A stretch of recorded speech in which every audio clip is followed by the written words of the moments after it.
the champions. Hey guys, round of 16 officially over. Hooray, we're going into quarterfinals. Let's do it. Really can't speak too much about the Inter versus Feyenoord games. I mean, it was pretty clear what the result was going to be. I mean, I know that in the first game they had a 2-1 victory, and I know there was like a bit of a, maybe like, oh, Feyenoord's going to fight back. They're going to fight back. They're going to fight back. It just didn't happen. It didn't came out the way it should have. And so because of that, unfortunately, Feyenoord will have to make an early exit.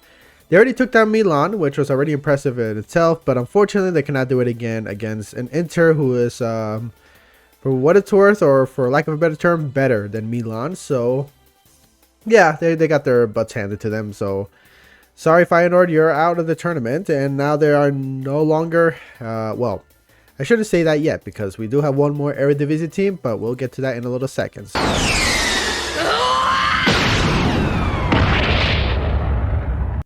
I mean, dude, it was clear that Aston Villa was just a better team than Club Brugge. Honestly, I'm surprised Club Brugge even made it as far as they did. Keep in mind that they actually did play very well throughout the entire tournament. They played okay, but it wasn't like anything crazy. Of course, their biggest surprise is defeating Atalanta and absolutely destroying them for absolutely no reason. But hey, Aston Villa just faced off against them and humbled them down. So 6-1 on aggregate. I mean, it was a pretty bad smackdown on Club Brugge's part. So that was a bit it was a bit crazy, but nonetheless, nothing too surprising really. It's what is to be expected from them. Stop! He's already dead. Man, oh man, Arsenal, you really had to bully this team, didn't you, man? And listen, I think for what it's worth, Arsenal fans should be pretty happy with the result. 9-3 against a PSV squad that probably could have shocked. It could have been very possible that they could have shocked some, make some noise. But overall, I think Arsenal did their job very well. Extremely well, I should probably say. They completely annihilated them in the first leg, 7-1. No notes. Of course, in this game, they tied 2-2, which, kind of raises a bit of questions. But to be honest, I think, the fact that Arsenal probably didn't try too hard is probably one of the main reasons why it didn't go, even more beyond. They would have had 14 and, 14-3 it could have been, but whatever. The point is, either way, Arsenal did end up scoring goals against PSV, so at the end of it all, it's all good for them. So they're not really going to care about that. We're on the verge of greatness. We were this close. I gotta say, this was probably one of the more closer ones, and for what it's worth, at the start when Lille scored that goal and put it in between Kobo's legs, I thought that there was gonna be some big hope for Lille to actually make some noise and defeat a German giant, in Dortmund. But then Dortmund came at they woke up, they were like, okay, hold on, let's just reassess, and reassess they did. They actually completed the comeback and defeated them 2-1. And putting their aggregate at 3-2. Now, Lille had a pretty decent season. They actually had a pretty good run, but unfortunately, their attack wasn't enough to be able to outscore Dortmund. So, for what it's worth, it's a bit unfortunate, but only one of them had to move on, and it's Dortmund. They're gonna have a hard time against Barcelona, I'll tell you that much. Oh, well, speaking of which, dude, I almost had you. You almost had me. I gotta say, Barcelona actually did pretty good. They actually did a really good job taking down Benfica. Benfica's no joke. I'll tell you this much: Benfica is one of those squads that you kind of don't want to take easy on, because the moment they find a weakness in you, they'll take advantage. And they almost did in the first leg when Kubarsi went out, got expelled, and they could have taken advantage. They couldn't, but they should have. And when Barcelona ended up winning that game 1-0, it was just a matter of time before they just rout them and in the next leg. So Barcelona looking in pretty good shape, but they're going up against Dortmund. That's when we'll really see just how well they play this year. So let's see if Barcelona can keep up that momentum up until maybe the semifinals, or for what it's worth, they could end up being in the finals this year. I'm kind of putting that in there. They will go to the semifinals. That's my prediction. They will go semifinals, but finals, not entirely sure. But that's just going to be a little waiting game. To be honest, I'm very disappointed in Leverkusen. They're just proving outright that they were just a one-hit wonder last year, and they just cannot find the same success they did last year. And it shows here. Bayern Munich just absolutely destroying them. 5-0 in the span of 2 games. Bayern Munich are looking like they're in their best shape right now. They're looking pretty good. They're looking really nice. Harry Kane is scoring, and of course, you know, all the other surrounding, you know, Coman, Olise. These guys are starting to play very good, and that's going to be very dangerous for a lot of opponents, because once they start rolling, it's going to be a whole route to possibly getting into semifinals right now for Bayern Munich. So I think Bayern Munich will probably guarantee themselves a spot into the semifinals, but that's given if they can beat Inter in this next round in the quarterfinals. So it's really going to depend. We'll just have to wait and see. But Bayern Munich right now looking pretty good, looking really damn good. You blew it. You had it all and you blew it. I gotta say, man, Liverpool are looking pretty dicey right now. And look, it could be a very different story in the Premier League. I know that in the Premier League they're 15 points ahead, and they're playing the Carabao Cup this weekend, and they're gonna go up against Newcastle. Maybe that win will propel them to keep going in the Premier League, keep pushing for that victory. Now that they won't have a lot to worry about throughout the rest of the season, but I will say that this was a pretty big, significant loss for Liverpool, because you had them as one of the favorites to win the Champions League.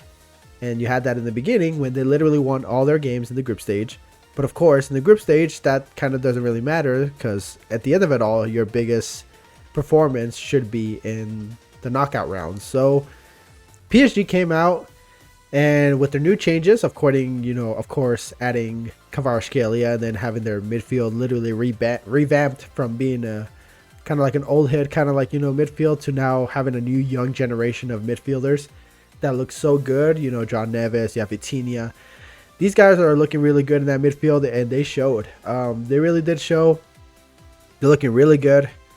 PSG, very strong, and they showed that throughout these 2 legs. The scoreline may not seem like it, and of course, you know, PSG wins it 2 penalties. But to be honest, I feel like they did miss a lot of opportunities. They actually had a majority possession throughout both games. They almost feel like Liverpool just looked lost. Mohamed Salah got absolutely denied. Nuno Mendes, pretty much the PSG defense has been playing outstanding throughout these past couple legs. Of course, they did concede that 1 goal, but to be fair, that they kind of caught them off guard in that moment, and Liverpool actually took advantage. But for this moment, it was pretty balanced. PSG are looking really good. They will go up against, I believe, it might just be against either Aston Villa. I don't remember who they're playing up against. I think it might be Aston Villa.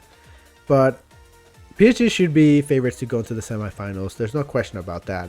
Right now, they're looking really good. Dembele's playing probably his best football in a while. And yeah, it's good to see him that he's playing very well, and PSG is looking really tough. So keep an eye out for them, because they haven't seemed as better since they haven't looked as better since literally like a couple years ago when they went to the finals for PSG. So keep an eye out for them. They might make some noise. Oh man, this was a crazy game, honestly. You kind of had a feeling that this was going to go to penalties when literally they scored 1 goal, but then the rest of their half they just could not score, neither of them. Atletico has no one to blame but themselves for losing this game. They had literally every opportunity to win this game. They had a bunch of chances, they had a bunch of shots, they had more shots than Real Madrid had. Even though Real Madrid had a lot of possession, they had less opportunities to take shots within the box, because Atletico defended that very, very damn well. So when it came down to the counterattacks, you felt like Atletico Madrid will be able to score those, considering the talent they have. But unfortunately, they just could not convert. They could not make those shots. They could not take opportunities. They could not take advantage of the opportunities they had.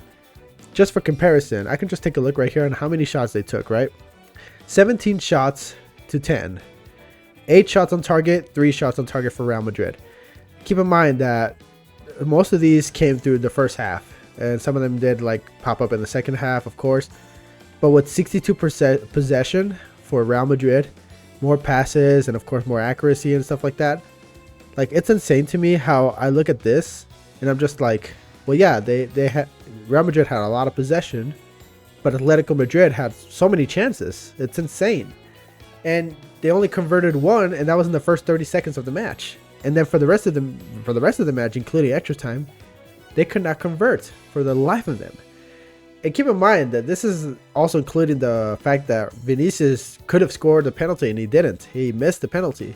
So they literally could have lost this game before they even went to penalties. They could have lost this game even earlier. And then those shots would have carried a lot more weight.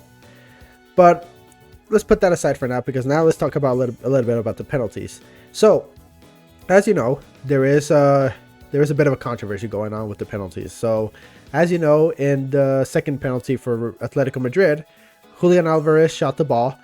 He slipped a little bit, which caused him to for his left foot to touch the ball first before he ended up hitting the right foot. Now, apparently that's against the rules. I wasn't even aware of that until I was kind of looking at it and be like, what? Okay, that's interesting. And it makes sense. I mean, I know it makes sense that in the context of this kind of like game, like hitting your left foot towards the ball, or like your non-shooting foot, if it touches the ball, like obviously that's gonna be like out of the thing and everything like that. So it was like, okay, I can understand that, right? But I think in these situations, the one thing you have to understand is that in any other given circumstance, whether it be the goalkeeper stepping out of the line to block a shot, right? Say he steps out of the line and blocks a shot. Or say he, and say in this instance where Alvarez touches the ball by accident. Because keep in mind, that wasn't on purpose. He slipped. So it wasn't really on purpose that he touched the ball. So if anything, even if he made it, the one thing they at least could have done is retry the shot. And listen, it's the same thing that happens with goalkeepers. If he steps out of line and he blocks a shot, then guess what? They repeat it. They're not going to give the goal, obviously, because what if he was like already out, but then he steps out, but then they have to retry the shot. Why couldn't they do the same thing for this one in particular? Because I know that it's kind of like, specific. You could just remove the goal and it won't count, but you can't just straight up being like, okay, it won't count at all because what? We're just because your foot touched it, you're not even going to get a second chance, right? He could have missed the second one, to be honest, but now you just take away the opportunity. And listen, I could just at least manage like maybe at least 2 tries. Like say Julian Alvarez did that once. All right, he did that once, but then he does it again. Then maybe that's when you'll give him like a little like, okay, now you're just being silly. It will take away a point, or we'll say that you missed a shot because you did it twice. It should be a 2 strikes type of situation, but they literally took it away. 1 strike, he scored the goal, but because they touched it, they disallowed it. It counted as a no goal, and because of that, they ended up losing. Now, Marcos Llorente, Llorente, man, what is wrong with you? He tried to take a shot so quick because I know he was under pressure. We all know he was under pressure. Everyone was under pressure. But dude was just wanted to get it over with just so he wouldn't feel any like more tension within his chest. And yet, he shot a ball so terrible.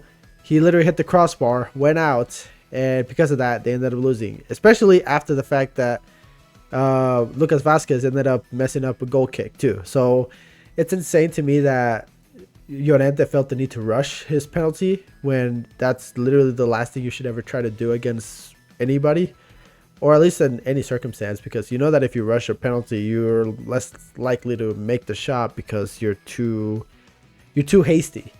And because of that, he shot it too hard and he sent it down. So unfortunately, it seems that Atletico Madrid are being, punished for not converting their goals, and they got eliminated. So shame on them. They could have won this game. They absolutely could have won this game, and they didn't. So Real Madrid is moving on to the quarterfinals, and they're likely to go up against, I believe it's going to be against, who are they going up against? Or whatever the case. I'll look it up in a little sec because I don't know the brackets specifically, but I'll let you guys know when that happens. So with that being the case, now we have 4 matches, or at least 4 matchups to look forward to. Arsenal versus Real Madrid, Paris versus Aston Villa, Barcelona versus Dortmund, and Bayern versus Inter.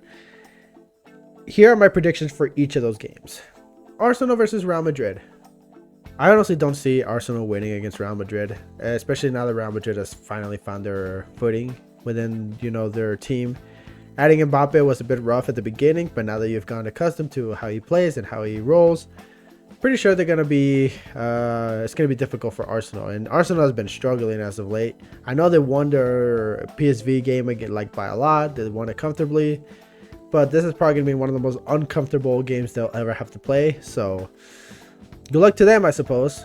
I believe Real Madrid will win 3-1 in total. So 3-1 for Real Madrid on aggregates. That's my prediction for this matchup. Paris versus Aston Villa. Listen, man, I love me some Aston Villa. They look pretty good. But Paris is looking way too strong right now, man. I honestly don't see Aston Villa putting up more than 2 goals within the aggregate. I know they're going to be pretty like strong in the attack, and they can surprise me. But Paris right now just looking really good. They already took down Liverpool. I'm pretty sure they can take down Aston Villa. I will say 4-2 in Paris's favor for this game. Barcelona versus Dortmund. Same situation as Paris and Aston Villa. Dortmund is in that situation where they're kind of in a bit of a rough spot. They're starting to pick it up a little bits by bits, but they did lose in the last weekend. But Barcelona is looking really strong. Rafinha and Yamal are just 2 unstoppable forces, and of course, Lewandowski is still playing very good. They're bringing back Kubarsi back from expulsion. And they pretty much have a really solid defense and decent midfield right there to provide for good old Rafinha and Yamal. So Dortmund is going to be overwhelmed, although I will be careful for Barcelona in those attacking because Guirassy, Adeyemi, all these players, they're still pretty strong, so you really have to watch out for them. And the 2 legs, it's going to be kind of a difficult. I will say Barcelona will win 3-1 as well against Dortmund. That's going to be pretty much the matchup for that one. Bayern Munich versus Inter Milan. This is probably going to be the closest one, I believe. Inter is still looking really strong. They're not weak, so be careful with them. They're going to be really strong. Bayern Munich finally found their footing. They defeated Leverkusen, and it's about time that they start taking their competitiveness and their hunger towards the Champions League. So Bayern Munich, I believe, will win this matchup. It's going to be close. I'm going to say 4-3 in Bayern's favor. But it's really going to take a lot for Bayern to win this game because Inter is no joke. But yeah, with that being said, those are my predictions and those are my thoughts on the current round of 16 UCL. What do you guys think about the UCL so far? Honestly, still looking pretty good. There's plenty of good drama so far, so it's definitely a fun thing to look at right now. But in any case, with that being said, guys, let me know what you guys think. Who do you guys think will advance to the semifinals? And for that matter, who do you think will win the UCL this year? So let me know what you guys think in the comments section below. And with that being said, I will catch you guys next time. See ya.